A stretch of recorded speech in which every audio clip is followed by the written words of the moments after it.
Alam mo sinong pinaka-loyal? Yung aso ko, si Summer. Yan ang pinaka-loyal. Doon ko makikita yung definition ng loyalty.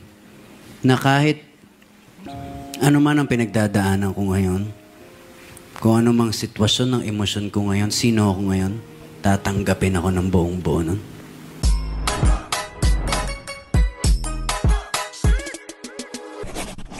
Mas pinili na lang pakawalan ni Daniel Padilla si Catherine Bernardo dahil hindi pa ito handa na mag-settled sa aktor.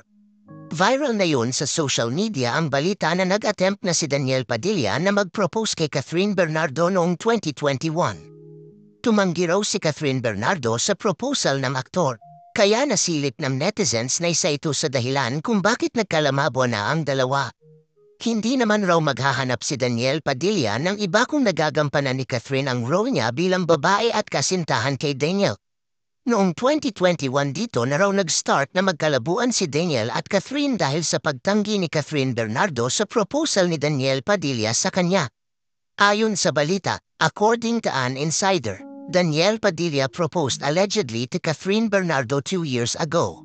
But she rejected it because she was not ready. Binalikan naman ng netizens ang interview ni Catherine Bernardo patungkol ng tanungin siya kung saan ready na ba siya mag-settle kay Daniel. Anyang say ng dalaga, hindi pa raw siya ready for now. Narito ang full video. Marami ang kinilig sa inyo nung kasal ni Direk Cathy Garcia Molina.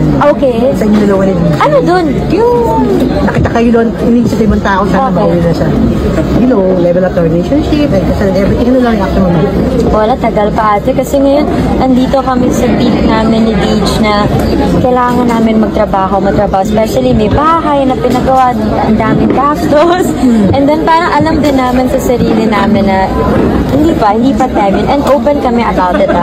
Iba-iba naman yung time ng lahat. So ngayon, atad lang kami makakasal, mga ganyan. Kukunin na lang kaming bridesmaids, ganyan. Okay lang. Pwede ba pag-usapan nyo naman po? Yes, of course. But then, he respects my timing din sa akin. Alam ko din na hindi pa ako ready. So ayaw mong pilitin mga ganun. Importante, masaya kayo ngayon. Just take it day by day. Definitely sila. Pwede ako na.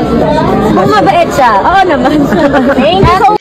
Madaming nagsasabi na isa ito sa dahilan kung bakit iniwan ni Daniel si Catherine dahil hindi na mahintay ng aktor ang tamang oras na hinihintay ni Catherine. Yun lamang po, ano ang masasabi mo sa balitang ito, comment mo sa ibaba. Huwag kakalimutan i-like ang video na ito. Maraming salamat po sa panunood. Hey there.